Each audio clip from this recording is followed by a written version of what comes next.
कृष्णो रक्षतु नो जगत्त्रयगुरुः कृष्णं नमस्याम्यहम्। कृष्णेनामरशत्रवो विनिहताः कृष्णाय तस्मै नमः। ओम श्री गुरुभ्यो नमः। कृष्णो रक्षतु नो जगत्त्रयगुरुः कृष्णं नमस्याम्यहम्। कृष्णेनामरशत्रवो विनिहताः कृष्णाय तस्मै नमः।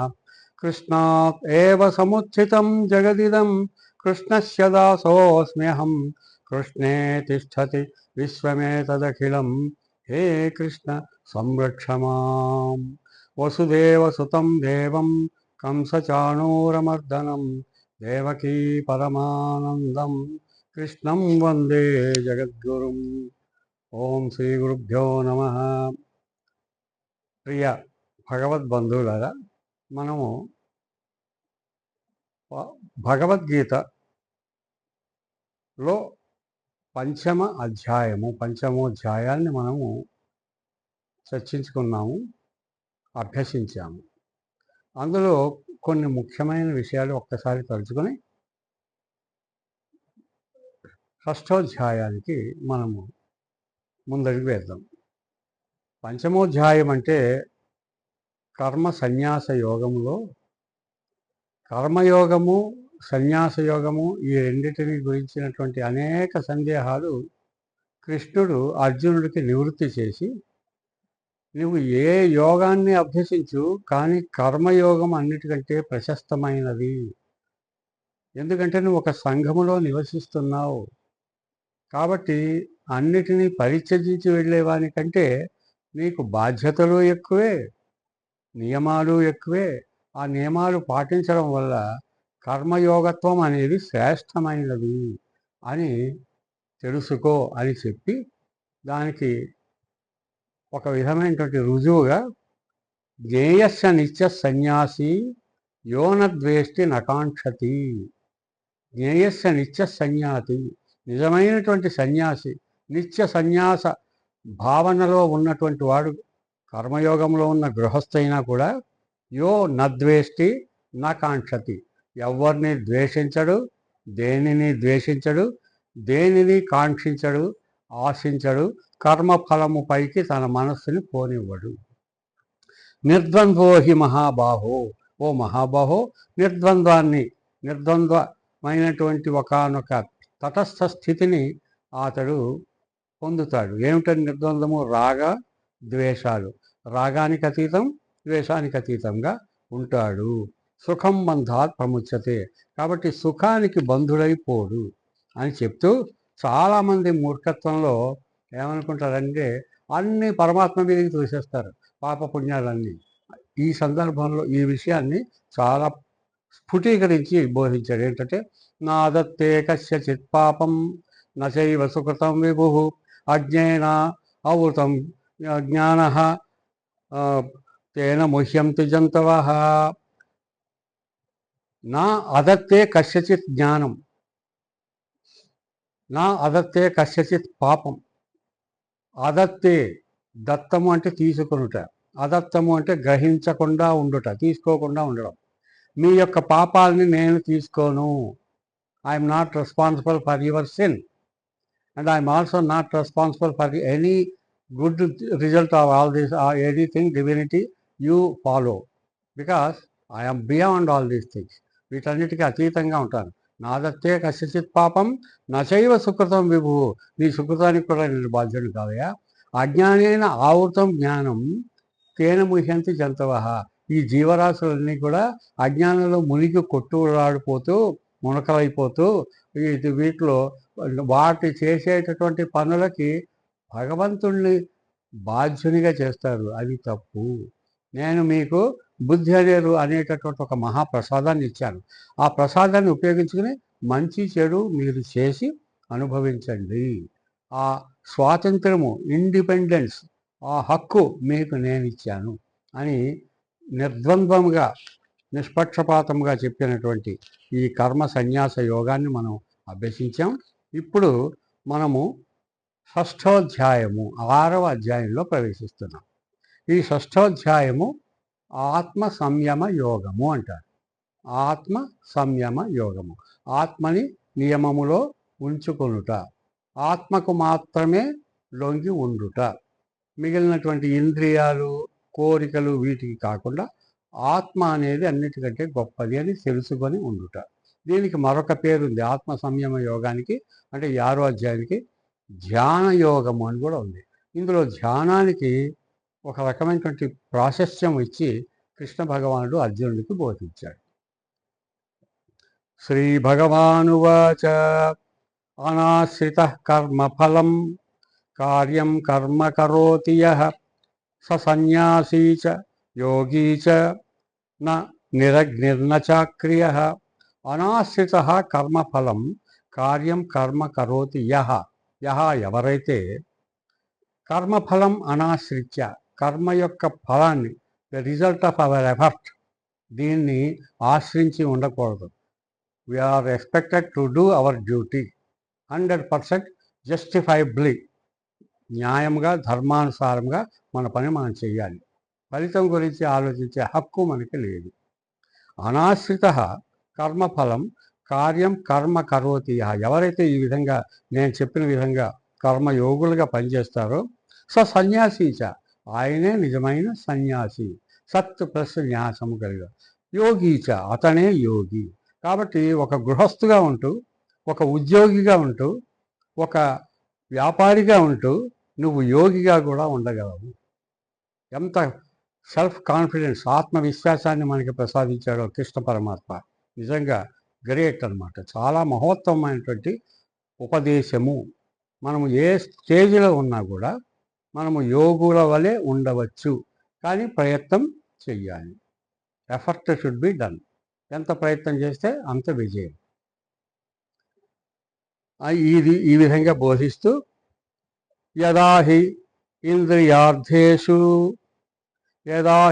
న ఇంద్రియార్థేషు న కర్మ స్వనుసజ్జతే సర్వసంకల్ప సన్యాసి యోగారూఢస్తదోచ్యతే. యదా హి న ఇంద్రియార్థేషు, ఇంద్రియాల కోసం అంటే చూడ్డానికి బాగుండి మనల్ని చతుర్ధాశ్వాసంలో పంచమాశ్వాసం తెలుసుకున్నాం. ఏంటంటే చూసిన, వాసన చూసిన, విన్న, తిన్న, కదిలిన, పడుకున్న, లేచిన, ఏ పని చేసినా అంతా కూడా భగవంతుడు మనకి ఇచ్చినటువంటి ప్రసాదాన్ని మనం అనుభవిస్తున్నాం. మనం ఒక పనిముట్టు అని మాత్రమే అనుకోవాలి.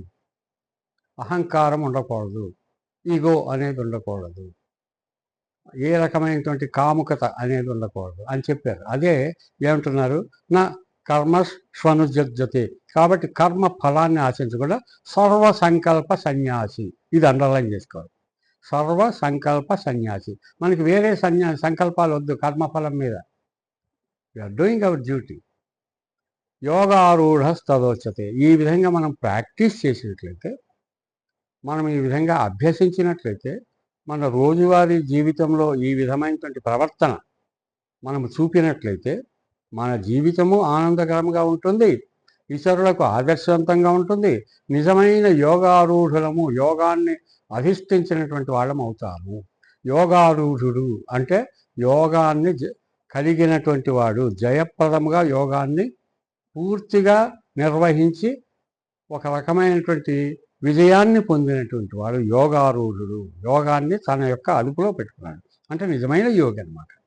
యోగిగా మనం ఉండొచ్చు, ప్రత్యేకంగా మనకు ఒక ఐడెంటిటీ యోగి అని మనకు ఉండదు, ఒక గృహస్థుగానే ఉంటాం. కానీ మన ప్రవర్తనని బట్టి మనము యోగా విలువని మనము ఆస్వాదించి మన ఆచరణలో పెట్టగలము. We can make it highly practicable, translate it into action. ఉద్ధరేత్ ఆత్మనాత్మానం ఆత్మానం అవసాదయేత్ ఆత్మైవ హ్యాత్మనో బంధు ఆత్మైవ రిపురాత్మనః. ఈ శ్లోకము చాలా గొప్ప శ్లోకం. ఏంటంటే ఉద్ధరేత్ ఆత్మానం. ఆత్మ అంటే నీలో నేను ఉంచిన ఆత్మ. దానికి నువ్వు గౌరవం ఇచ్చి పీట వేసి కూర్చోబెట్టి చెప్పినట్లు విన్నామనుకో, నీకు నువ్వే గురువు, నీకు నువ్వే మార్గదర్శి, నీకు నువ్వే ఉపాధ్యాయుడు, నీకు నువ్వే మంచి చెడు చెప్పి నడిపింపగలిగినటువంటి ఒక గొప్ప ఆదర్శవంతుడు. సో నేను నీకు ఇచ్చిన ఈ స్వాతంత్రానికి మనకి మనమే ఆలోచించి ఏ పనైనా చేయగలము. ఎందుకంటే మంచి చెడు ఆలోచించే ఒక గొప్ప బుద్ధి విశేషం మనలో భగవంతుడు ప్రసాదించాడు. ఆత్మానం అవసాదయేత్ ఆత్మైవ హి ఆత్మనో బంధు. నీకు బంధువు నువ్వే. ఆత్మైవ రిపురాత్మన. ఈ విషయం తెలుసుకోకపోతే ఆత్మైవ రిపుహు ఆత్మన. రిపుహు అంటే శత్రువు. నీకు నువ్వే శత్రువు అవుతావు. కాబట్టి మనం దీంట్లో ఉన్న గూఢార్థం ఏంటంటే ఏ పని చేద్దామని మనం అనుకున్నా ఇది ఎంతవరకు రైటు, ఇది ఎంతవరకు కరెక్టు, ఈ పని చెయ్యొచ్చా చెయ్యకూడదా, మంచిదా కాదా, నాకు, నా కుటుంబానికి, నా ఆరోగ్యానికి, నా భవిష్యత్తుకి, నా యొక్క శాంతియుతమైన సంతోషకరమైన సమస్యారహితమైన జీవితానికి ఇది ఉపయోగము అవుతుందా లేదా అని కామ్గా ఒక అరగంట కూర్చొని మనము ఆలోచించుకోవాలి. వీలైతే ఒక పేపర్ మీద రాసుకోవాలి. దీనివల్ల లాభాలు నష్టాలు. నష్టాలన్నీ చూసుకుంటే ఓహో ఇన్ని నష్టాలు ఉంటాయి, మనం చెయ్యకూడదు, ఈ లాభాలు ఉన్నాయి చేద్దాం. లాభాల్లో కూడా శాశ్వతంగా ఆనందాన్ని ఇచ్చే లాభాలు, మంచి తాత్కాలికంగా ఆనందాన్ని ఇచ్చే లాభాలు, తాత్కాలికంగా ఆనందాన్ని ఇచ్చే లాభాలు మనం వాటి జోలికి వెళ్ళకూడదు. కాబట్టి ఆత్మవిమర్శన ఉండాలి. మన్ని మనం లోచూపు చూసుకోవాలి. అంటే ఈక్షణ, లోచూపు, మన హృదయంలోకి మనం చూసుకోవాలి. కళ్ళు మూసుకునేలాగా ఆవేశం లేకుండా వాళ్ళు అలా ఉన్నారు, వీళ్ళు బాగున్నారు, వాళ్ళు మేడలు కట్టారు, వీళ్ళు ఎంతో బాగున్నారు, నేను ఎందుకు ఇలా అయిపోయాను, ఇలాంటివి కాకుండా నీకు నువ్వు చక్కగా ఆలోచించుకునే సహనం, ఓర్పు, ఆ కుతూహలం నీకు ఉన్నట్లయితే నీకు నువ్వే మిత్రుడివి, నీకు నువ్వే గురుడివి. ఆ ప్రసాదం నేను నీకు ఇప్పించాను. దీన్ని లోచూపు, ఇంగ్లీష్లో మనం ఇంట్రాస్పెక్షన్ అంటాం. We have to introspect our selves for anything, whether it is good or not. ఇప్పుడు ఇంతకుముందు మనం చదువుకున్నాం ఒక చాప్టర్లో ఏమిటంటే యద్యత్ ఆచరతి శ్రేష్ఠ తత్తత్ ఏవ ఇతరో జన సయత్ ప్రమాణం కుడితే లోకస్తదనువర్తతి. నేను ఈ పని నేను చేయబోతున్నా, ఇది శ్రేష్ఠులైతే ఎలా చేస్తారు, ఇది చేస్తారా చేయరా, ఈ సమస్య ఇచ్చింది శ్రేష్ఠులైతే ఎలా పరిష్కరిస్తారు, కోపం వచ్చే సంఘటన జరిగింది, ఇప్పుడు నేను కోపానికి లొంగితే కరెక్టేనా కాదా అని ఆలోచించుకుని ఒక 10 సెకండ్లు, 20 సెకండ్లు, 1 నిమిషం, 5 నిమిషాలు సందర్భాన్ని బట్టి కొంచెం ఆగి ఒక అడుగు ముందుకేస్తే మన వల్ల పొరపాట్లు జరగవు. ఇంత వివరంగా చెప్పడం అనేది ఎక్కడైనా ఉందండి? శ్రీకృష్ణ పరమాత్మ మాత్రమే చేయగలడు. శ్రీకృష్ణ పరమాత్మ చెప్తున్నాడు. మరొకసారి చదువుదాం ఇది. ఉద్ధరేత్ ఆత్మన్ ఆత్మానం.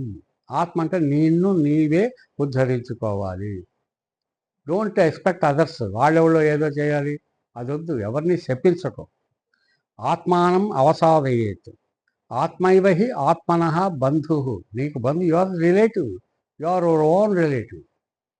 ఆత్మైవ రిపురాత్మన, నీకు నువ్వే శత్రువు కాకుండా చూసుకో అని చెప్తూ, ఈ విధంగా నువ్వు ఉన్నట్లయితే, తెలుసుకున్నట్లయితే, తూచి అడుగు వేసినట్లయితే, ఆలోచించి ముందుకు అడుగు వేసినట్లయితే, జితాత్మన ప్రశాంతస్య పరమాత్మా సమాహిత శీతోష్ణ సుఖ దుఃఖేషు తదా మానవమానయో. జితాత్ముడివి అవుతావు, ఆత్మని జయించిన వాడివి అవుతావు, ప్రశాంత మనస్సు కలిగిన వాడు అవుతావు. మనకి గొప్ప మనం ధనికుడు అంటే డబ్బు ఉన్నవాళ్ళు, బంగారం ఉన్నవాళ్ళు, మేడలు నిద్రలు ఉన్నవాళ్ళు అనుకుంటాం. కానీ ఏమీ లేకపోయినా ప్రశాంతమైన మనస్సు ఎవరికి ఉందో వాడిని మించిన ధనికుడు లేడు. భాగ్యవంతుడు ఎవరు? Who is the richest person? A person who is very calm, very slow and very balanced in mind.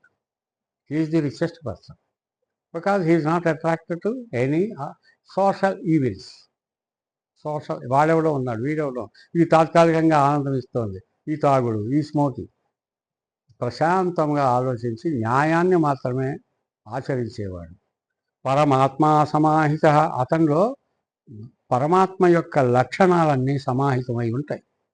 శీతోష్ణ సుఖ దుఃఖేషు, బాగా చలిగా ఉంది, బాగా వేడిగా ఉంది, బాగా కష్టంగా ఉంది, బాగా సుఖంగా ఉంది, ఈ భావన ఉండకూడదు.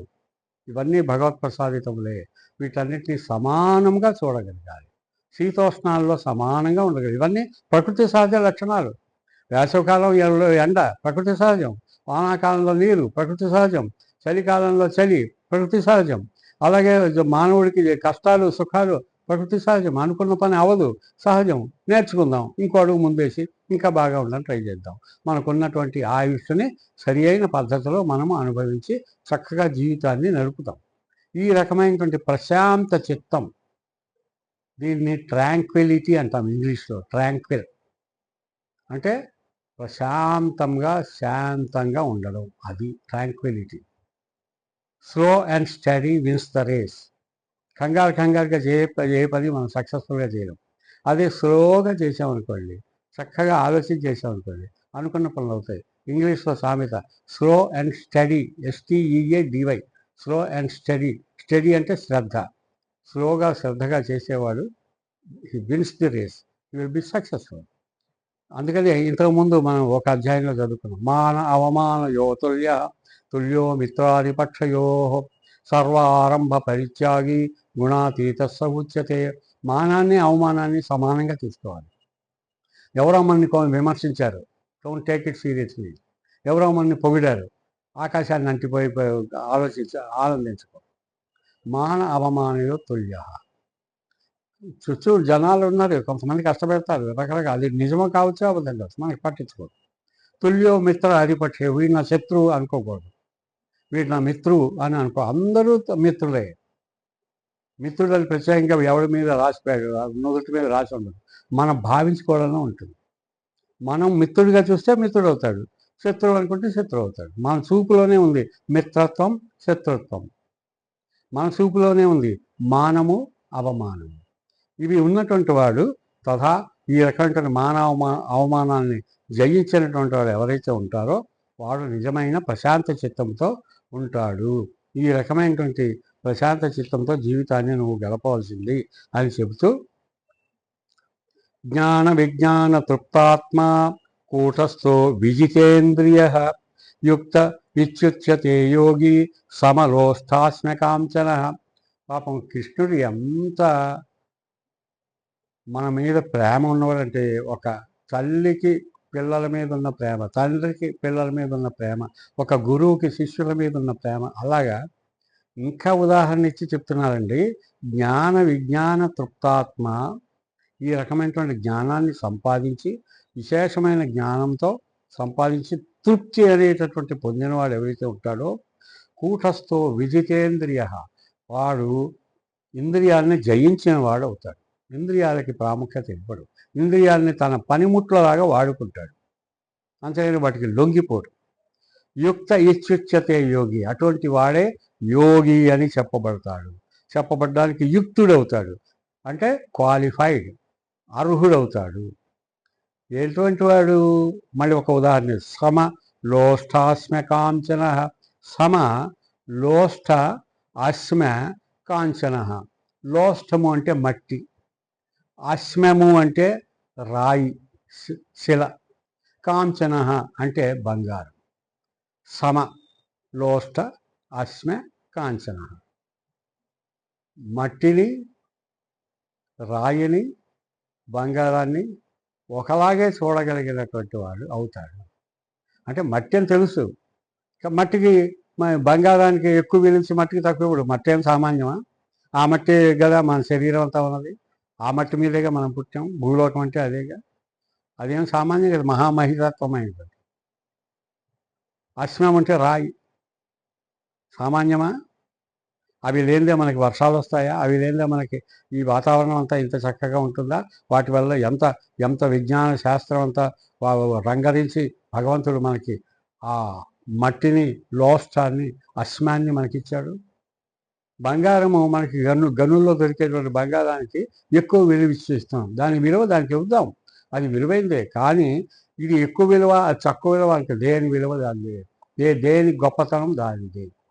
ఒకసారి వివేకానందుడు రామకృష్ణ పరమహంస దగ్గరికి వెళ్ళి ఆయన దగ్గర కాలం గడుపుతూ, బోధనలు వింటూ ఉండడంలో రామకృష్ణ పరమహంస ఈ ఈ భగవద్గీత ఈ శ్లోకాన్ని ఉదహరించి రాయి, మట్టి, బంగారము ఇవన్నీ కూడా సమానంగా చూడాలి మనము, ఈ దేనికి ఎక్కువ ప్రాముఖ్యత ఇవ్వకూడదు అని చెబుతూ మనము వీటన్నిటికి అతీతంగా ఉండాలి అని చెప్తే అంత ఉంటారా ఎవరైనా అని రామకృష్ణ పరమహంస పడుకునేటటువంటి ఆ చెక్క ఏదైతే ఉందో చెక్క మీద ఒక దుప్పటి పరిచి పడుకునేవాడు ఆయన. ఆయనకి ఏది అక్కర్లా. ఆయన ఎంత గొప్పవాడంటే కంఠములో పెద్ద వ్రణము, పెద్ద పుండు వేసినా కూడా దాన్ని లెక్క చేయకుండా నెలల తరబడి తన యొక్క ఆధ్యాత్మికమైనటువంటి మాటల్ని, ఆధ్యాత్మికమైనటువంటి ఉపదేశాల్ని ఆపకుండా చెప్పినటువంటి వాడు. లెక్క పెట్టలేదు తన యొక్క అనారోగ్యాన్ని. చాలా కంఠంలో వేసిన ఒక పెద్ద వ్రణం వస్తే దాంతో ఎంత బాధపడిపోతారు. కాస్త జ్వరం వస్తేనే మనం ఏదో కష్టపడిపోతున్నట్టు అనుకుంటాం. కానీ వాటిని లెక్క చేయలేదు. అంటే శరీరాన్ని ఆయన బాధలు సుఖాలు వీటికి అతీతంగా నడిపినటువంటి వాడు సామాన్యుడు కాదు. అటువంటి వారికి ఇది పరీక్షిద్దామని ఒక నాణ్యం తీసి ఆయన పడుకునేటటువంటి ఆ దుప్పటి కింద పెట్టారు, ఎవరికీ తెలియకుండా. ఆయన ఉపన్యాసంలో ఒకసారి అన్నట్ట, ఏంటి ఆ నాణ్యాలు ఏమన్నా చూడగానే నాకు ఒళ్ళు ఒకసారి గగురు పొడి చేస్తుంది, నాకు అది పడవు అలాంటివి, ఎందుకంటే నాకు ఆ సంపదలు అదంటే ఇష్టం లేదని మామూలుగా చెప్తే పెట్టారు. ఎవరు వివేకానంద స్వామి చేశాడు చిన్నప్పుడు, కుర్రాడిగా ఉన్నప్పుడు. ఆయన వచ్చి తెలియకుండా పడుకుని ఉన్న వెంటనే గబగబా లేచి గిలగిలతో కొట్టుకుంటూ నేల మీద పడిపోయారు. ఇది వివేకానంద చరిత్రలో, రామకృష్ణ పరమహంస యొక్క చరిత్రలో ఉంది. అంటే ఆయన ఏది కావాలనుకుంటారో దానినే అనుభవిస్తారు తప్ప ఏదైతే సంపదలు లేకపోతే స్వర్ణము, రజతము ఇలాంటి వాటికి దూరముగా ఉండమని చెప్పడమే కాదు, చేసి చూపించే practical man, practical master. Master అంటే గురువు గారు. ఇంగ్లీష్లో మాస్టర్ అంటే అర్థం ఏంటంటే writing, reading, understanding and expression. ఈ 4 ఉన్నవాడిని మాస్టర్ అంటారు. ఎంఏ అండి, ఆయన ఎంఏ పేసాడు. ఎంఏ అంటే అర్థం ఏంటి? Master of arts. మాస్టర్ అంటే writing, reading, understanding and expression. ఈ 4 లక్షణాలు ఆయనలో పరిపూర్ణంగా ఉంటేనే ఆ క్వాలిఫికేషన్ మనకు వస్తుంది. ఏదైనా ఆ సబ్జెక్ట్లో, ఎంఏలో ఇంగ్లీష్ అండి ఆయన అంటే ఇంగ్లీష్లో ఏదైనా రాయగలడు, ఏదైనా చదవగలడు, ఏదైనా అర్థం చేసుకోగలడు, ఏదైనా చక్కగా మాట్లాడి చెప్పగలడు. ఎక్స్ప్రెషన్ అది. ఎంఏ ఇన్ ఎకనామిక్స్ అంటే ఎకనామిక్స్కి సంబంధించి అలా ఉంటుంది. అంటే అంత that is why he is master of life అని అనడంలో కారణం అది. అంటే సమలోష్ట అస్మ కాంచన రామకృష్ణ పరమహంస. అదేవిధంగా ఈ సాయిబాబా వీళ్ళందరూ కూడా చాలా గొప్ప వాళ్ళందరూ. వీళ్ళే కాదు, మన పరమ ఋషులందరూ కూడా ఈ విధమైనటువంటి అన్నిటికీ మించి అతీతముగా ఉన్నట్టు సమలోష్ట అస్మ కాంచన. ఇది మనం అండర్లైన్ చేసుకోవాలి. వీటిని మనం సమానంగా చూడాలి. అందుకని బంగారం కోసం హత్యలు చేసేవాళ్ళు, చైన్ స్నాచర్స్ చూడండి, పేపర్ తీసామంటే అవే కనపడుతున్నాయి. ఎందుకు వస్తున్నాయి? ఎందుకని? హాయిగా కష్టపడు, ఒక నెలకింత అని సంపాదించుకో, రోజుకింత అని సంపాదించుకో, తిను, హాయిగా ఉండు, ఏ మచ్చ లేకుండా ఉండు, నీకంటే ధనికుడు లేడు. ఎందుకు ఈ చైన్ స్నాచింగు, ఈ దొంగతనాలు, ఈ హత్యలు, ఈ అబద్ధాలు, ఈ ద్రోహాలు, ఈ డ్రగ్గులు, ఇవన్నీ అమ్మడం, ఇవన్నీ ప్రజల్ని పాడు చేయడం, ఇదంతా కూడా అజ్ఞానపు యొక్క వలయములో చిక్కుకున్నటువంటి మహాపాపులు చేసేటటువంటిది. అది మానవులుగా మనకు తగిన పని కాదు. మనం ఎలా ఉండాలి మరి? సుహృన్మిత్రాయుదాసీన మధ్యస్థద్వేష్య బంధుషు సాధుష్వపి చ పాపేషు సమబుద్ధిర్విశిష్యతే. ఈ శ్లోకం ఉంది చూడండి, ఇది నిజంగా మనకి practical way board to happy life, beautiful life. ఏమిటంటే సుహృన్ మిత్రా ఉదాసీనం మధ్యస్థ ద్వేష్య బంధుషు సాధుష్వపి చ పాపేషు సమబుద్ధిర్విశిష్యతే. సమానంగా చూస్తామండి. సమానమైన బుద్ధి దేని మీద సమానం? సుహృత్. మన సంఘంలో, మన చుట్టూ తిరిగే వాళ్ళలో సుహృత్ జనం ఉంటారు, మంచి వాళ్ళు ఉంటారు. మిత్ర ఫ్రెండ్స్ ఉంటారు. ఉదాసీన ఉదాసీనం అంటే మనం కష్టపడుతున్నా పట్టించుకోరు, సుఖపడుతున్నా పట్టించుకోరు, మనల్ని చూసి చూడనట్టు వదిలేస్తారు. వాడెవడో మనెవడో, అలాంటి వాళ్ళు కూడా ఉంటారు. సుహృత్ మంచివాళ్ళు ఉంటారు, ఫ్రెండ్స్ ఉంటారు, ఫ్రెండ్లీనెస్ మిత్రులు ఉంటారు. ఉదాసీన పట్టించుకోరు. అక్కడ ఏదో ప్రమాదం జరుగుతుంది రోడ్డు మీద, గబగబా వచ్చి ఎవడో ఒకరు రక్షిస్తారు. చాలామంది చూసేసి వెళ్ళిపోయే వాళ్ళు ఉన్నారు. ఈ మధ్య కొత్తగా ఏంటంటే చూసి దాన్ని చక్కగా సెల్ ఫోన్లో చిత్రీకరిస్తారు. అవతల వాళ్ళు చావు బతుకుల్లో కొట్టుకుంటుంటే సెల్ ఫోన్లో చిత్రీకరించే మనుషులు. అంటే సెల్ ఫోన్లో చిత్రీకరించడం మీద ఇంట్రెస్ట్, వాడిని రక్షిద్దామని ఉండదు. అది తప్పు. ఉదాసీనత్వం మంచిది కాదు. మధ్యస్థులు మధ్యస్థులు కొంతమంది అటు మంచి కాదు, ఇటు చెడు కాదు, కొంతమంది అలా ఉంటారు. సుహృత్, మిత్ర, ఉదాసీన, మధ్యస్థ, ద్వేష్య. అయిన దానికి కాని దానికి కారణం ఉన్నా లేకపోయినా మనల్ని ద్వేషించి, మనల్ని విమర్శించి, మనం అంటే కిట్టని వాళ్ళు కూడా చాలామంది ఉంటారు సంఘంలో. వీళ్ళందరూ ఎన్ని వెరైటీస్? సుహృత్ వచ్చింది, మిత్ర వచ్చింది, ఉదాసీన వచ్చింది, మధ్యస్థ వచ్చింది, ద్వేష్య వచ్చింది. ఇది కాకుండా బంధు ప్రీతితో మన చుట్టూ తిరిగే వాళ్ళు బంధువులు కూడా ఉంటారు, మంచివాళ్ళు, మన యొక్క రిలేటివ్స్. సాధువులు ఉంటారు. సాధువులు మంచితనంతో పరిచయం ఉన్నా లేకపోయినా మనతో మంచిగా ఉండేవాళ్ళు ఉంటారు. ఇన్ని రకాల ప్రజలు ఉంటారు. వీళ్ళతో పాటు పాపేషు, పాపులు ఉంటారు. కారణం లేకుండా పాపాలు చేస్తూ, అవతల వారితో సంబంధం లేకపోయినా పాపాలు చేస్తూ, దయా దాక్షిణ్యాలు లేకుండా, కనికరం లేకుండా పాపకార్యాలు చేసేవాళ్ళు ఉంటారు.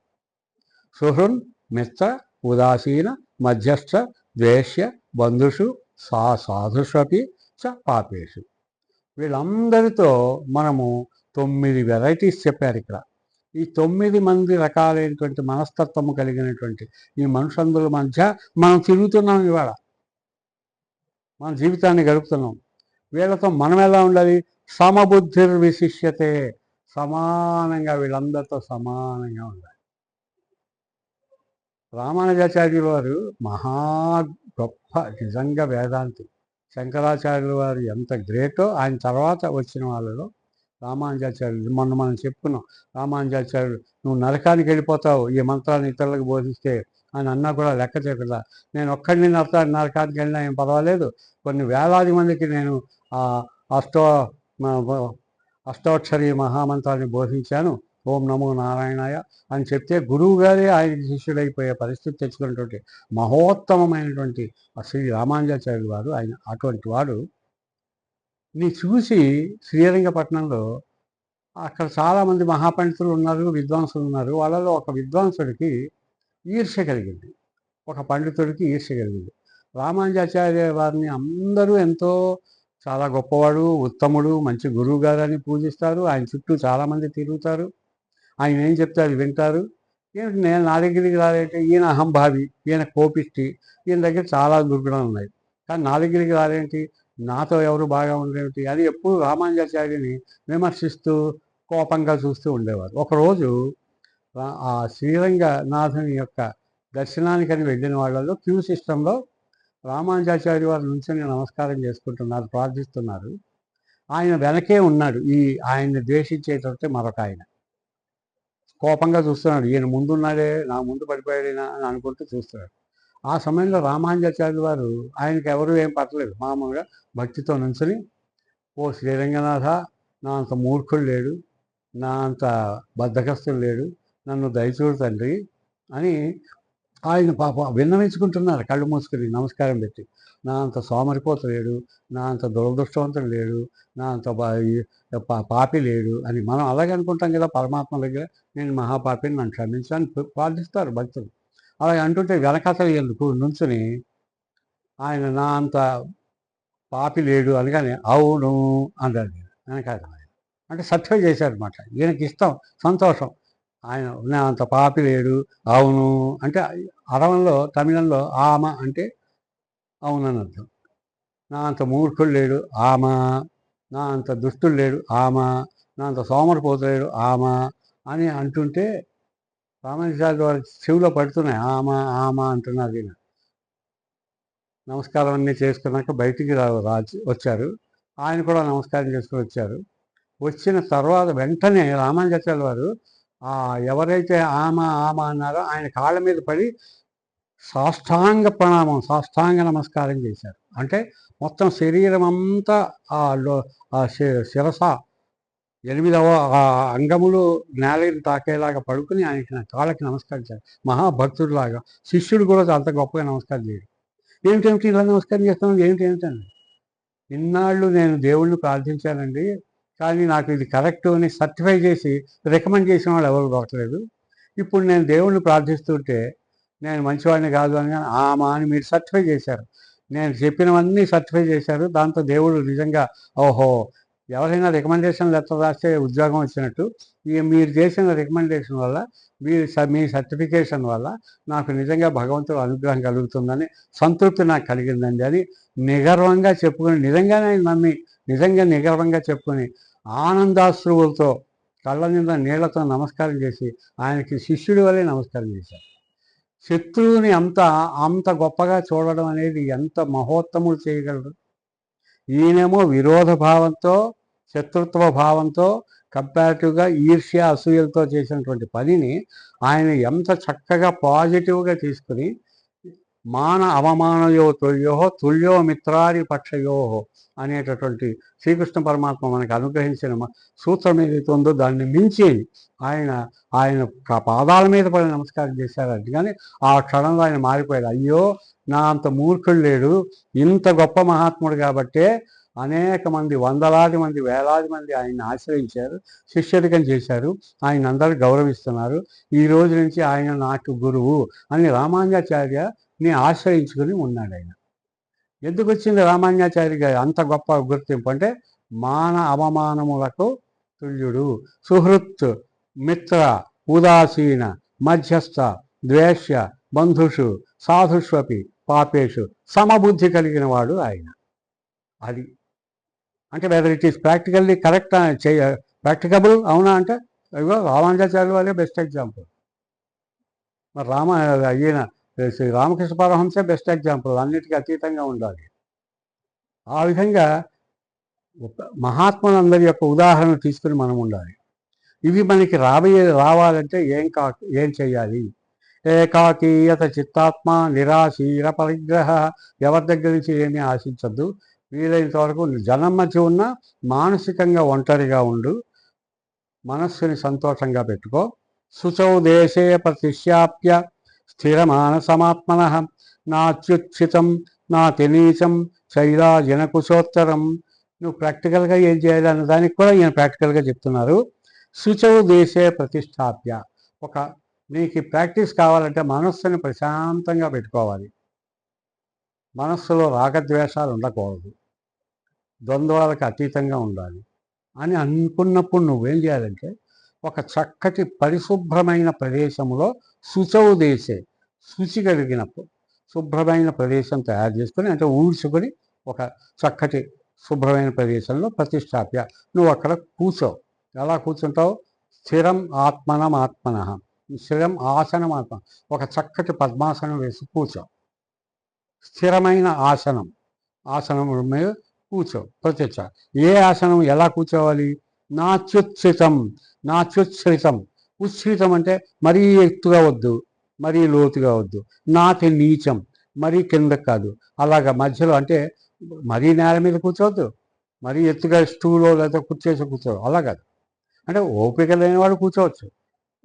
మన యూత్కి చెప్తున్నారు. ఏమని చెప్తున్నారంటే శైలాజన కుశోత్తరము అంటే ఒక వస్త్రం పరుచుకొని దాని మీద హాయిగా పద్మాసనం వేసి కూర్చొని కామ్గా ఆలోచించుకో. ఎంతసేపు ఎమోషనల్గా ఉంటూ టీవీ పెట్టుకుని ఎమోషనల్ సీరియల్స్ అన్నీ చూస్తున్నాం, ఎమోషనల్ పిక్చర్స్ అన్నీ చూస్తున్నాం. చూసిన కొద్దీ అది చూస్తుంటే మనకి ఎమోషన్స్ పెరుగుతున్నాయి. అక్కడ కోప దృశ్యాలు ఉంటే మనలో కోపాలు పెరుగుతున్నాయి. కాబట్టి ఒకప్పుడు 24 గంటల్లో కనీసం కొన్ని నిమిషాలైనా మనము ప్రశాంత చిత్తంతో ఉండాలి. కావాలంటే అక్కడ ఒక వస్త్రం వేసుకోండి. శైల అజిన కుశ ఉత్తరము అయితే వస్త్రం వేసుకోండి, లేకపోతే జింక చర్మం, లేకపోతే దర్భలు పరిచిన చాప అంటే గడ్డి పరిచిన చాప. అయితే ఇక్కడ సందేహం వస్తుంది, జింక చర్మం అన్నారు, కృష్ణుడే చెప్పాడు. మరి జింకని హింస చేయొచ్చు కదా అంటే, కాదు, హింస చేసి చంపమని కాదు ఇక్కడ. చనిపోయిన జింక యొక్క చర్మము దొరికితే అది కూడా అభ్యంతరము లేదు. ఎందుకంటే సమబుద్ధిర్ విశిష్యతే, దాన్ని కూడా ఏదో మంచిది కాదు, చాలా పనికిరాంది అని చూడొద్దు. ఒకవేళ అది దొరికితే దాన్ని కూడా ఎక్కువ తక్కువలో కాకుండా సమానంగా చూడండి. ఒక వస్త్రం మీద ఎలా కూర్చుంటావు అలాగే కూర్చో. ఒక జింక చర్మం దొరికింది, సహజంగా చనిపోయిన జింక చర్మం, కూర్చోండి. లేదు, గడ్డి పలకలతో చేసిన ఒక చాప ఉంటుంది, ఆ చాప మీద కూర్చోండి. కూర్చొని హాయిగా కూర్చోండి. ఇంత వివరంగా విపులంగా మన సొంత మనిషి చెప్పినట్టు చెప్తున్న పరమాత్మకి మనము ఎంత రుణపడి ఉన్నామో ఒక్కసారి ఆలోచించుకుంటే మనకి దీన్ని ఎంత ప్రాక్టికల్గా చేయొచ్చో తెలుస్తుంది. అయితే మన మనసులో దానివల్ల ఏమవుతుంది ఇది చేయడం వల్ల ప్రాక్టికల్గా? ప్రశాంతాత్మా విగతభీ బ్రహ్మచార్యో వ్రతే స్థిత మన సంయమ్యమచ్చిత్తో యుక్త ఆసీతమత్పర. నాయందే మనస్సునంతా లగ్నం చేయండి, చేసి ప్రశాంతమైన ఆత్మ మనస్సుతో కూర్చోండి. విగత భీ అంటే భయం, విగత భయాన్ని లేకుండా చేసుకొని నిర్భయముగా హాయిగా దేన్ని తలుచుకోకండి, మనస్సుని ప్రశాంతంగా పెట్టుకోండి. బ్రహ్మచారి వ్రతే, బ్రహ్మచార్యంతో ఉండండి. అంటే బ్రహ్మచర్యం అంటే పెళ్లి కాకపోవడం కాదు ఇక్కడ అర్థం. బ్రహ్మచర్యం అంటే నిరంతరము పరబ్రహ్మ మీద మన మనస్సుని లగ్నం చేసి ఉంచాలి. శ్రీకృష్ణుడు అస్ఖలిత బ్రహ్మచారి అంటారు. అంటే ఆయన చాలా గొప్ప బ్రహ్మచారి, స్ఖలనము లేనటువంటి వాడు. మరి 8 మంది అష్టమహేశ్వరు, 16,100 మంది ఏ రకమైనటువంటి వారి గోపికలు ఉన్నారు. అంటే అక్కడ కాదు, ఆయన మనస్సు ఎప్పుడు పరబ్రహ్మ యందు లీనమై ఉండేటటువంటిది అని అర్థం. అక్కడ కృష్ణ కర్షయతి ఇది కృష్ణ, ఆకర్షణీయమైనటువంటి జీవిత విధానము కలిగినటువంటి అవతారమైనటువంటిది కృష్ణ అవతారము. ఆకర్షణ అంటే మనం జీవులందరినీ కూడా మార్గదర్శకముగా మంచి మార్గంలో నడిపేటటువంటి గొప్ప అవతారం మూర్తి కృష్ణుడు. బ్రహ్మచారి అంటే మ్యారేజ్ అనేది మన లౌకిక అర్థం, కానీ ఇక్కడ బ్రహ్మ భావన, పరమాత్మ భావన. బ్రహ్మచారి వ్రతే స్థిత, కాబట్టి పరబ్రహ్మనే మనము ఎప్పుడు పూజిస్తూ మనస్సులో మనస వాచ కర్మణ మన సంయమ్యమచ్చిత్తో మనస్సుని నియమంలో పెట్టుకొని నామయందే మనస్సు పెట్టి యుక్త ఆశిత అలా కూర్చొని ఒక చాప మీద కానీ ఒక ఒక ఒక వస్త్రం మీద కానీ ఎలా వీలైతే అలాగే కూర్చొని నువ్వు ఒక విధమైన తపో మార్గంలో, యోగ మార్గంలో, ధ్యాన మార్గంలో ఉంటే నీకు నీ యొక్క జీవితాన్ని ఎలా గడుపుకోవాలో తెలుస్తుంది. నాత్యస్నతస్తు యోగోస్తి నైకాంతమనస్నత నాతి స్వప్నశీలస్య జాగతో నైవ చార్జున యుక్తాహార విహారస్య యుక్తచేష్టస్య కర్మసు యుక్తస్వప్నావబోధస్య యోగో భవతి దుఃఖః. మరొక విషయం నువ్వు గమనించవలసింది ఏంటంటే, ఆహారం ఏది పడితే ఆకర్షణని బట్టి తీసుకోవద్దు. రాగద్వేషాలని పెంచేటటువంటి ఆహారం తీసుకోకు, భ్రమలు పెంచే ఆహారం తీసుకోకు, అనారోగ్యకరమైన ఆహారం వద్దు. యుక్త ఆహార విహారస్య, నీ ఆహారం యుక్తమై ఉండాలి, సరి అయినదై ఉండాలి, నీ శరీరానికి బలాన్ని ఇచ్చేదై ఉండాలి, శరీరానికి అనారోగ్యాన్ని ఇచ్చేది కాకూడదు. విహారస్య, నువ్వు చేసే పని కూడా అంతే. విహారం అంటే మనం రకరకాలైనటువంటి పనులు చేస్తూ ఉంటాం, అవి కూడా సరి అయిన పనులే చేయాలి, వద్దన్న పనులు చెయ్యొద్దు. పెద్దలు ఏదొద్దన్నారో అదొద్దు. యుక్త చేష్టస్య, నీ ప్రాక్టికల్ వర్క్ కూడా, నీ పనులు కర్మసు, నీ పనులన్నీ కూడా ఇతరులు మంచివి అని అనుకునేవే చేయాలి. కానీ చెడు అన్నది వాడు చేశాడు నేను చేశాడు ఆ పోల్చుకోవడం అన్నంత బుద్ధి తక్కువ పని ఇంకోట్లేదు. యుక్త స్వప్నావబోధస్య, సరైనటువంటి నిద్ర, సరైనటువంటి సమయంలో మేలుకోవడం, ఇవన్నీ చేస్తే వీటిని యోగము అంటారు. అంటే ఇక్కడ ఒక సందేహం వస్తుంది మనకి, ఏమిటి? మంచి ఆహారం తీసుకోండి అంటారు. మంచి ఆహారం తీసుకోమన్నప్పుడు ఏ విధంగా మంచి ఆహారాన్ని మనం తీసుకుంటాము, అసలు మంచి ఆహారం అంటే ఏమిటి అని మనకి డౌట్ వస్తుంది. 17వ అధ్యాయంలో ఒక శ్రద్ధాత్రయ విభాగ యోగంలో అందులో 3 శ్లోకాల్లో ఏది మంచి ఆహారము, ఏది సాత్విక ఆహారము, ఏది ఉండకూడనిది రాజసిక ఆహారము, ఏది తామసిక ఆహారము, రజోగుణాన్ని తమో గుణాన్ని పెంచే ఆహారాలు తీసుకోకూడదు, సత్వగుణాన్ని పెంచే ఆహారాలు తీసుకోవాలి. ఏమిటవి? ఆయుస్సత్వబల ఆరోగ్య సుఖ ప్రీతి వివర్ధనా తస్యా సిద్ధా స్థిరా హృద్య ఆహార సాత్విక ప్రియా. మనం తీసుకునే ఆహారం ఆయుష్ని పెంచేదై ఉండాలి, బలాన్ని పెంచేదై ఉండాలి, ఆరోగ్యాన్ని పెంచేదై ఉండాలి, సుఖంగా ఉండాలి, మనకి ఇష్టమైన ఆహారం అయి ఉండాలి, మన ఇంకా ఇష్టాన్ని పెంచేలాగా ఉండాలి, మంచి రసాలతో కూడి ఉండాలి, మంచి ఆకర్షణీయమైనటువంటి ఉండాలి, ఆరోగ్యాన్ని స్థిరంగా ఉంచేది ఉండాలి. ఇటువంటి ఆహారము సాత్వికమైన ఆహారము. మరి ఏ ఆహారం తీసుకోకూడదు? కట్వం లలవణ అత్యుష్ణ తీక్ష్ణ రూక్ష్ణ విదాహిన ఆహారారాజ సశ్రేష్ట దుఃఖ శోకామయ ప్రదాహం. కటు, ఆమ్ల, చేదు. కటు అంటే చేదు, ఆమ్ల అంటే ఉప్పు, ఉప్పు అతి అతి పులుపు, అతి ఉప్పు, అతి కారం, ఈ రకమైనటువంటి. తర్వాత అతి వేడి, తర్వాత అతి శీతలం, ఇలాంటివన్నీ పెంచేటటువంటివి, మన యొక్క వ్యాధులన్నీ పెంచేటటువంటివి ఈ ఆహార రాజస శ్రేష్ట దుఃఖ శోకామయ. ఇవి మనకి దుఃఖాన్ని, శోకాన్ని, కష్టాన్ని కలిగిస్తాయి, ఆయుష్ని తగ్గిస్తాయి. వీటితో పాటు యాతయామం గతరసం పూతి పర్యుషితం చేయత్ ఉచ్ఛిష్టమపి చామేధ్యం భోజనం తామసప్రియం. యాతయామం పాచిపోయినవి తినకూడదు. ఎంత వివరంగా చెప్తున్నారండి శ్రీకృష్ణ భగవానుడు.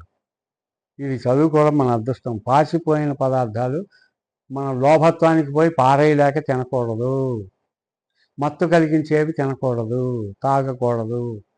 గతరసం అంటే మలినమైపోయినటువంటివి, కుళ్ళిపోయినవి, పాచిపోయినవి తినకూడదు. పూతి పర్యుషితం చేయతు, నిల్వ ఉన్నవి తినకూడదు. ఎండిపోయినవి తినకూడదు. ఈ రకంగా ఉచ్ఛిష్టమపిచ అమేధ్యం. ఉచ్ఛిష్టం ఎవరో ఎంగిల్ చేసింది మనం తినకూడదు.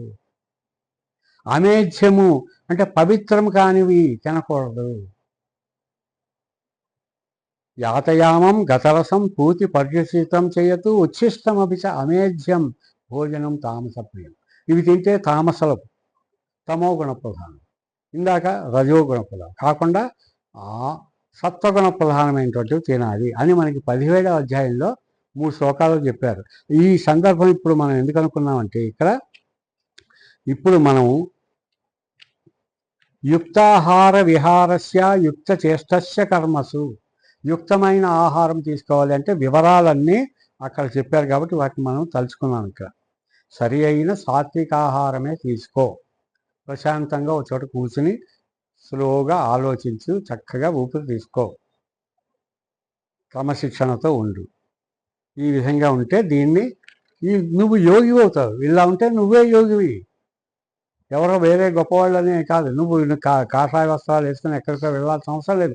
అది బ్యాడ్ ఏం కాదు, అది చాలా మంచిదే. కానీ ఒక గృహస్థుగా కూడా ఒక ఋషి కంటే ఋషి వలె బతకచ్చు,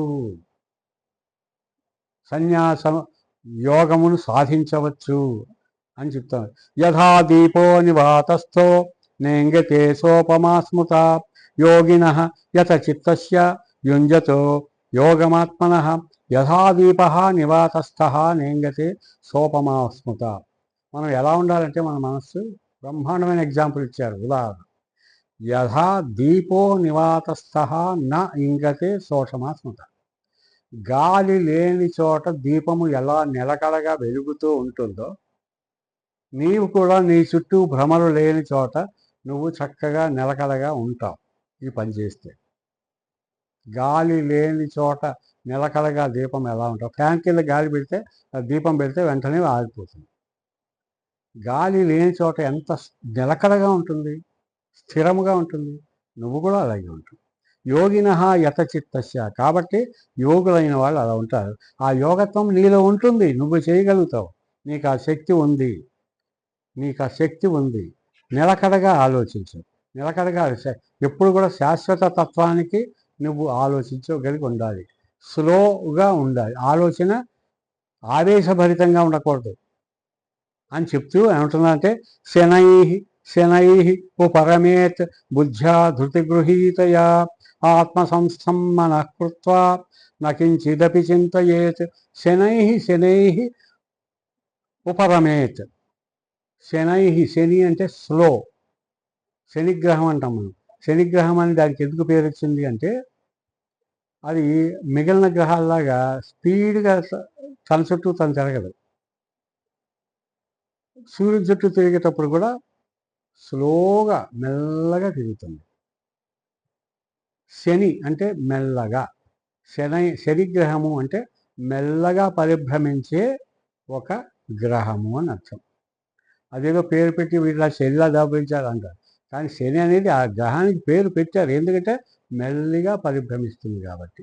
శని చాలా మంచి గ్రహమే, మనకి బెడ్ సైడ్ అనేది చూడొద్దని మనకి కృష్ణ పరమాత్మ చెప్పాడు. కాబట్టి శనిలో కూడా చాలా మంచి లక్షణాలు ఉన్నాయి. అది అలా ఉంచితే శనై శనై ఉపరమేత్. స్లోగా మెల్లిగా నిదానంగా నువ్వు బుద్ధిని పెంచుకో, ధైర్యాన్ని పెంచుకో. చక్కగా తొందర నిర్ణయాలు తీసుకోకుండా, ప్రమాదకరమైన నిర్ణయాలు తీసుకోకుండా, ఈగోయిస్టిక్గా అహంకారంతో ఉండకుండా ఆత్మసంస్థం మనఃకృత్వా నకించిదపి చింతయేత్. కొద్దిగా కూడా నువ్వు అటువంటి పరిస్థితి లేకుండా స్లోగా ఉండు. అందుకనే నిదానమే ప్రధానము అంటారు మన తెలుగులో. నిదానంగా ఉండడమే ప్రధానము. ఇంగ్లీష్లో ఒక సామెత ఏంటి, slow and steady wins the race. మనం స్లోగా ఏ పని చేసినా మనకి విజయం వస్తుంది. శనై ఉపరమేత్ అని మనకి చెప్తూ, ఈ విధమైనటువంటి ప్రశాంత మనస్తత్వం కలిగిన వాడు ధ్రువుడు ఎంత గొప్పవాడండి. చిన్నప్పుడే సవతి తల్లి సరైనటువంటి ప్రేమని పంచకపోవడం వల్ల వెళ్ళి ఎక్కడో పరమాత్మ కోసం తపస్సు చేసుకోవాల్సి వచ్చింది. పరమాత్మకు శ్రీ మహావిష్ణువు ప్రత్యక్షమై ఏమిచ్చాడు, 36,000 ఏండ్లు నీవు ధ్రువమండలంలో ఉండి నువ్వు పరిపాలించగలుగుతావు. 36,000 years వరకు నువ్వు ఉంటావు. దీనికి సైంటిఫిక్గా చెప్పాలి అంటే మన భూమికి తన చుట్టూ తను తిరుగుతూ ధ్రువుల చుట్టూ తిరుగుతున్నప్పుడు భూమి యొక్క గరిమనాభి, సెంటర్ ఆఫ్ గ్రావిటీ, ఆ సెంటర్ ఆఫ్ గ్రావిటీకి సూటిగా ధ్రువ నక్షత్రం ఉంటుంది. దాన్ని ఇంగ్లీష్లో పోల్ స్టార్ అంటారు. ఆ పోల్ స్టారు సైంటిఫిక్గా ఆలోచిస్తే మన అమెరికన్ సైంటిఫిక్ గ్రేట్ పీపుల్ ఏమన్నారంటే, సైంటిస్టులు, for every 36,000 years this pole star changes అన్నారు. అంటే 36,000 ఏళ్ళకి ప్రతి 36,000 ఏళ్ళకి సంవత్సరాలకి ధ్రువ నక్షత్రం మారుతుంది. ఎందుకంటే భూమి కొద్దిగా వంగుతుంది. ఆ గరిమనాభి స్థానానికి సూటిగా ఇది ఏ నక్షత్రం ఉంటే అదే ధ్రువుడు అవుతుంది. ఈ సత్యాన్ని మన భాగవతంలో 36,000 ఏళ్ళు నువ్వు అక్కడ పరిపాలిస్తావు అని శ్రీ మహావిష్ణువు ధ్రువుడికి వరం ఇచ్చాడు అన్నట్టుగా చూపించారంటే మన వాళ్ళు ఎంత విజ్ఞానమూర్తులో ఆలోచించండి. మన విజ్ఞానము ఎంత గొప్పదో చూడండి. సాంకేతిక విజ్ఞానం మనది ఎంత గొప్పదో చూడండి. ఎందుకు చెప్తానంటే ధ్రువుడు కూడా ప్రశాంత చిత్తానికి సరి అయిన ఉదాహరణ. కాబట్టి ఈ విధంగా ప్రశాంత చిత్తముతో నీవు జ్ఞానాన్ని అభ్యసించవలసింది. అంటే ఇంకా అనుమానం వస్తుందేమో అని ఏ విధంగా ముగిస్తున్నారంటే, యోమ్మా పశ్యతి సర్వత్రా సర్వంచమయి పశ్యతి తస్యాహం న ప్రణశ్యామి సచమేన ప్రణశ్యతి. This is the conclusion. దీన్ని బట్టి సారాంశం ఏంటంటే, నాయనా, యో మాం పశ్యతి సర్వత్ర, మాం నన్ను, ఎవరైతే సర్వత్ర అంతటా పరమాత్మనే చూస్తారో. విష్ణు అనే పేరెందుకు వచ్చింది? విశ్వే వ్యాపయతి ఇది విష్ణు. విశ్వమంతా వ్యాపించున్నవాడుని విష్ణువు అంటారు. అంచేత సర్వత్ర ఎక్కడ చూడండి, ఏ వస్తువులో చూడండి, ఎందులో చూడండి, ఇసుక రేణువు నుండి విశ్వం వరకు అంతా కూడా పరమాత్మే. ఆ ధ్యానంతో, ఆ అభిప్రాయంతో మనము చూడాలి. అంతా మరి అంటప్పుడు మనం ఎవరైనా ఏమన్నా అన్నా కూడా మనకి పౌరుషం కాదు, అడ్జస్ట్మెంట్ వస్తుంది. సో యో మాం పశ్యతి సర్వత్ర సర్వంచ మయి పశ్యతి. అప్పుడు నేను కూడా నేనేం చేస్తా తెలుసా, అప్పుడు అంతటా నన్ను మీరు చూస్తున్నారు కదా, అంతటా వ్యాపించున్నది నేనే కదా. కాబట్టి నేను మిమ్మల్ని చూస్తూ ఉంటా. అంటే భగవంతుడికి మనము అంతా భగవంతుడే అని మన ప్రవర్తనలో ఆ విధంగా ఉన్నప్పుడు భగవంతుడు మన బాగోగులన్నీ ఆయనే చూస్తాడు. Surrender to God. మనసా వాచ కర్మణ భగవంతుడికి మనం లొంగిపోవాలి. అన్నీ నువ్వే నాయన అని చేసినట్లయితే ఆయన మన మంచి చెడు అన్నీ చూస్తాడు. మనకు ఒక కష్టం ఆయన ఇచ్చినా అది ఏదో భవిష్యత్తులో మనకేదో ఒక గొప్ప వరం ఇవ్వబోతున్నాడు కాబట్టి కష్టం. ఆ విధంగా మనం తెలుసుకొని రియలైజ్ అయ్యి ఆత్మ పరిశీలన చేసుకొని మనం ఉండాలి. ఆత్మ అవలోకన చేసుకోవాలి. తస్యాహం న ప్రణశ్యాది సచమేన ప్రణశ్యతి. ఇదే కాదు, నువ్వు గనక నన్ను మొత్తం సర్వంచ యోమాం పశ్యతి సర్వత్ర, నన్ను మొత్తం చూడవలసిన వాడు చూడలేదనుకో, నేను మాత్రం నిన్ను ఎందుకు చూస్తా? నువ్వు నన్ను పూర్తిగా విశ్వమంతా వ్యాపించి ఉన్నవాడిగా నన్ను కనుక నువ్వు చూసి భక్తితో నాకు సమర్పణ బుద్ధితో ఉన్నట్లయితే నేను నిన్ను చూస్తాను. కాకపోతే నేను చూడు, అందువల్ల నీకు కష్టాలు వస్తున్నాయి, బాధలు వస్తున్నాయి. కాబట్టి రియలైజ్ యువర్ సెల్ఫ్. ఆత్మ పరిశీలన చేసుకొని భగవంతుడిని ప్రత్యక్షం చేసుకో. దీని పేరే విశ్వరూప సందర్శనం. విశ్వమంతా భగవంతుడు ఉన్నాడని మనం అనుకోవాలనే విశ్వరూప సందర్శనం అని అంటారు అని చెప్పి ముగించాడు. ముగిస్తే అర్జునుడు ఒక ప్రశ్న వేశాడు. ఏమిటి?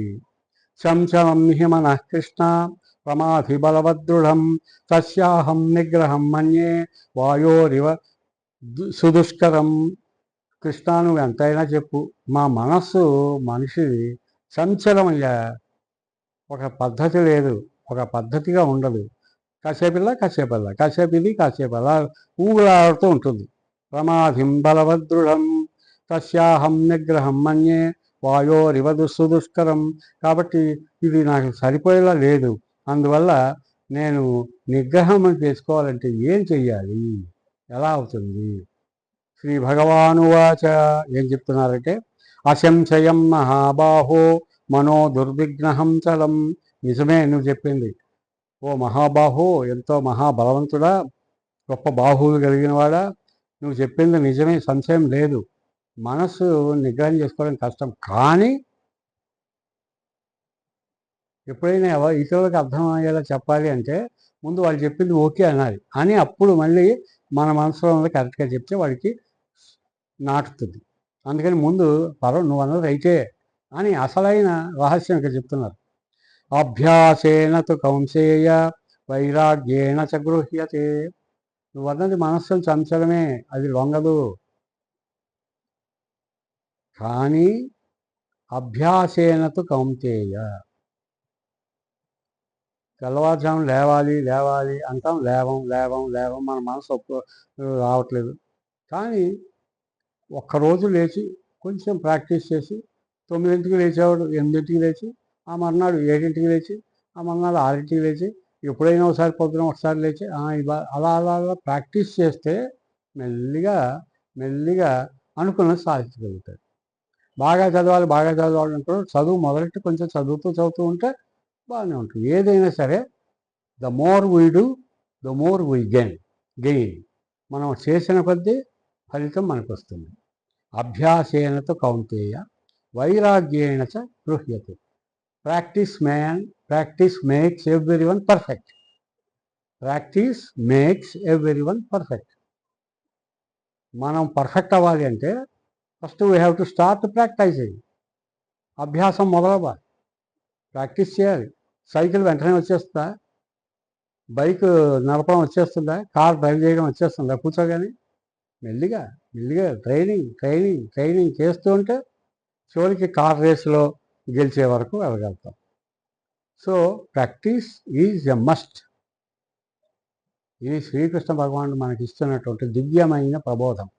అభ్యాసేన తు కౌంతేయ, ప్రాక్టీస్ ద్వారా మాత్రమే ఓ కుంతి కుమార నీకు లభిస్తుంది. అలాగే వైరాగ్యం పెంచుకున్న కొద్దీ నువ్వు ఒక చక్కటి మనిషిగా తయారవగలుగుతావు. కాబట్టి అసంశయాత్మనా యోగ దుష్ప్రాప ఇతిమే మతి వశ్యాత్మనాతి యతత శక్యో వాప్తు ఉపాయత. కాబట్టి సంశయం పెట్టుకోవద్దు. నా మాట మీద నమ్మకం ఉంచి మొదలుపెట్టు, ఈ క్షణమే ప్రాక్టీస్ మొదలెట్టు. యూ విల్ బి సక్సెస్ఫుల్, విజయుడు అవుతావు. కచ్చిన్నో భయ, అప్పుడు అర్జునుడు అడుగుతున్నాడు, కచ్చిన్న భయ విభ్రష్ట, కచ్చిన్న ఉభయ విభ్రష్ట, చిన్న భ్రమివ నశ్యతి, అప్రతిష్టో మహాబాహో విమూఢో బ్రాహ్మణపతి. అయితే ప్రాక్టీస్ చేయమన్నావు, కానీ ఎప్పుడైనా అటు అది సాధించలేక ఇది సాధించలేక ఉభయ భ్రష్టత్వం వచ్చిందనుకో, అప్పుడేలా? అది రాదు, అటు యోగిని కాలేను, ఇటు మామూలుని కాలేను, ఉభయ భ్రష్టత్వం దేనికి పని కాకుండా పోతారు. అలాంటప్పుడు ఏమవుతుంది? ఏతన్మే సంశయం కృష్ణ చేత్వం అర్యహస్య శేషత అంటే పరమాత్మ చెప్తున్నాడు. పార్థ శ్రీ భగవాను వాచ పార్థ నైవేహ నాముత్ర. ఇక్కడ ఒక చిన్న విషయం గమనించాలి. ఏంటంటే అర్జునుడు ఇన్నిసార్లు ఎందుకు డౌట్లు అడుగుతాడంటే మనకు వస్తాయి డౌట్లు.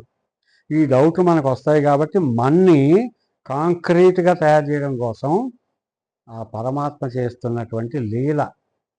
అర్జునుడు అడిగినట్టు చేసినట్టు, ఇంకా అడిగినట్టు కాబట్టి మనకి మళ్ళీ సందేహ నివృత్తి చేసి మనని దృఢమైన చిత్తము కలిగిన వారిగా చేయడం కోసం పరమాత్మ చేస్తున్న లీల. రియల్లీ పరమాత్మ అంటేనే చాలా, ఆయనకి మనమంతా రుణగ్రస్తులమై ఉన్నాం. పార్థ నైవేహ నాముత్ర వినాశస్తస్య విద్యతే నహి కళ్యాణకుట్ కశ్చిత్ దుర్గతిం తాత గచ్చత. ఇలా ప్రాక్టీస్ చేస్తూ నువ్వన్నట్టు ఉభయభక్షత్వం కొంతమంది ఫెయిల్ అయ్యారనుకో, ఏమీ నష్టం కాదు నాయన, ఏమీ నష్టం కాదు. వాళ్ళు ఏమీ నష్టంలో లేరు, అపజయం కాదు.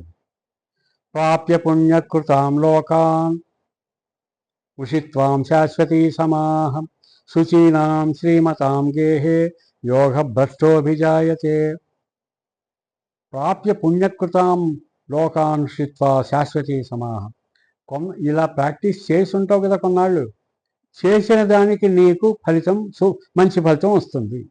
ఇప్పుడు మనం చదివాము క్లాసులో, కొంతమందికి పిల్లలకి 98% వచ్చింది, 90 కొంతమందికి 85 వచ్చింది, కొంతమందికి 80 వచ్చింది, కొంతమందికి 75 వచ్చింది, కొంతమందికి 60 వచ్చింది ఫస్ట్ క్లాస్, కొంతమందికి 55 వచ్చాయి హై సెకండ్ క్లాస్, 50 వచ్చాయి సెకండ్ క్లాస్, 40 వచ్చాయి, 35 వచ్చాయి. 35 వచ్చిన వాడు కూడా నెక్స్ట్ క్లాస్లో పాస్ మార్కులతో పాస్ అయి కూర్చుంటాడు.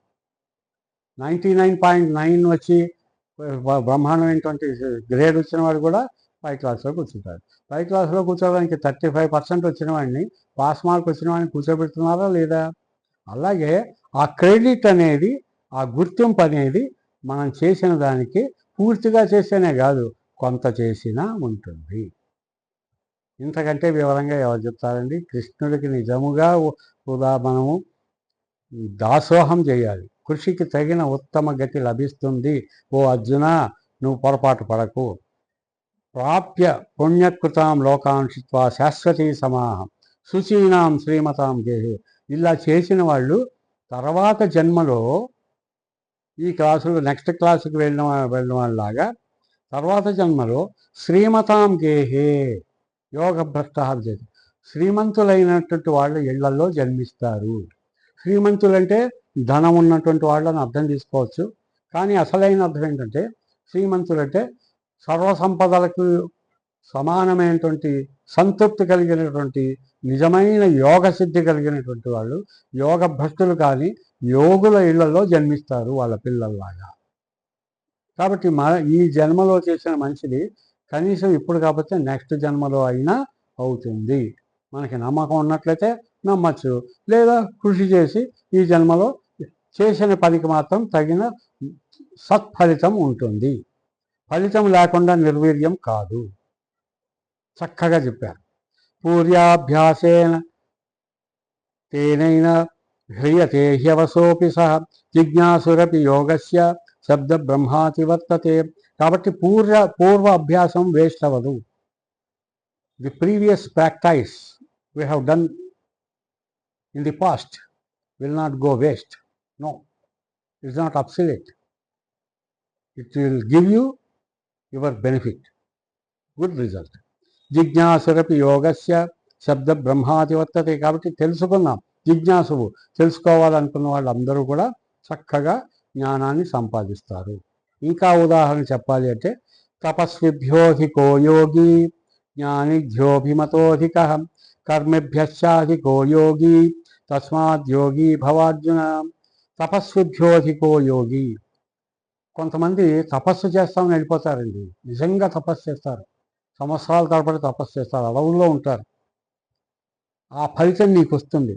నువ్వు గృహస్థుగా ఇంట్లో కర్మయోగిగా అనుకుని నేను చెప్పిన పద్ధతిలో పనిచేస్తాడు.